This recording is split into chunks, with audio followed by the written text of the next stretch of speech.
Here we are in Santorini, probably the easiest game I have to learn and play. Very simple. What you want to do is you want to take one of your pieces and you want to get them on the top of one of the beautiful buildings in Santorini. But as you can see, there are no beautiful buildings yet in Santorini. So what we want to do is build them up. So what there is there's the base. There's a middle. There's a top. Oh, that's unfortunate. There's a top. And you win by getting on the top, but you can also end up blocking people from winning with the top dome. And there you have it, the beautiful building of Santorini. So, now you're asking, hey, Castiel, how do we make the buildings in Santorini? Well, it's very simple. Every time you move, you can make a part of the building. And now you might be asking, hey Castiel, how do you move? Well, it's simple. Every piece, it gets placed randomly per game, so you can literally decide to put your pieces anywhere you want.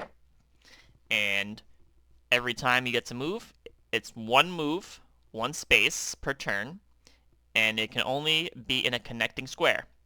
So this red guy can go one space to the left, one space diagonal, one space up, one space diagonal, one space right, one space diagonal, one space down. And now because there's someone here, he cannot go here, but if the person wasn't here, obviously he could go there. Anywhere that's one next to it. Easy. So let's say it's Red's turn. He moves. Now, as I said before, every time you move, you get to build a piece of the building. And the same rule applies. It could be anywhere that's one space next to it. So it could be here, here, here, here, here, here, here, here. Now, so Red moved there. All the buildings are the same. Like, it doesn't matter, like, who builds what. Like, if Purple builds a building, Red could still use it. It doesn't matter. They're all even. So now Red put it there. Now it's Purple's turn. So Purple has the option to go up and build something, or it could still stay on the regular level, and it could build another base anywhere next to it, but not here because there's a person there. Or now it could build a mid, so it's going to choose to build a mid. Now it's Red's turn. Red, or nobody rather, is a superhero in this game. Nobody can jump from the ground up 2 stories.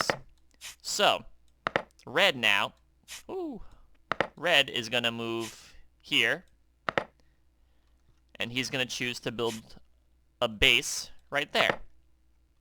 So now, if Purple wanted to, it could start going up. Purple could go here, and now it could choose to build a base next to it, or it could build the top.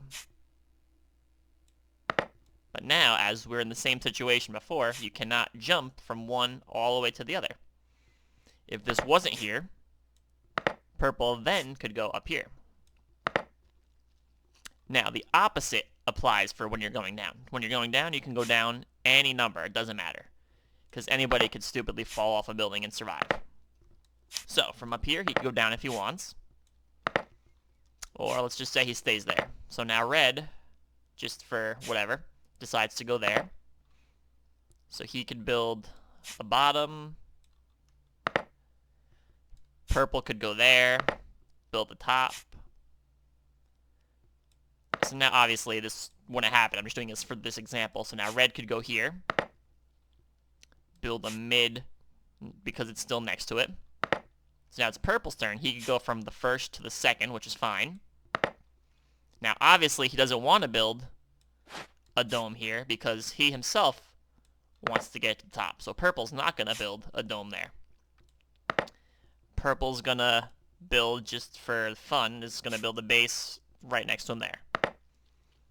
So now Red knows Purple is one away from getting here and winning.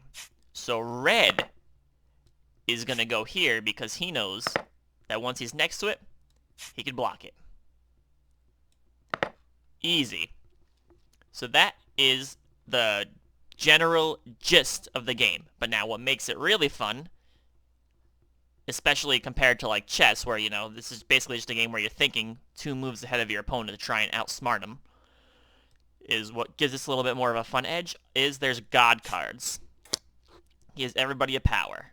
There's a whole bunch of cards you could choose from before the game. So you see what your card is. So let's say, in this case, purple is Demeter. What Demeter does is, you may build an additional block on a different space than the first block. So basically, who did I say that was purple? So if purple goes here, he gets to build once like normal. And now he could choose to build anywhere else that's not on the first block. So he could build another base anywhere he wants. Anywhere he wants. Or he could build a second level anywhere that allows a second level. He could build it there, but he can't build it there because it's the same spot and the card says no. And he can't build it here, obviously, because there's a person there. Or he could build the top one there, and he basically has 2 moves. Red, in this example, Athena. After stepping up a level, no other builders may step up until your next turn. So if purple is here, pretend like this top never happened this game, and red is here. Red sees that purple... Oh wait, hold on, just kidding. Let's get this off because he would have technically won that example. Alright, there we go. Alright, so purple is here. He's 1 away from winning because this is a full building and he's 1 tile away. Red knows that he can't block it because this piece isn't going to be next to this, and this other piece isn't going to be next to this. So because his God power says every time he goes up, nobody else can build. I mean, nobody else can go up. He's going to go there. So now, because he went up, purple is stuck here. He can't go up. And that is how he uses that God power. And, you know, all the other God powers have their own things. And it gives you a little variety each time you play. Short, sweet, and simple.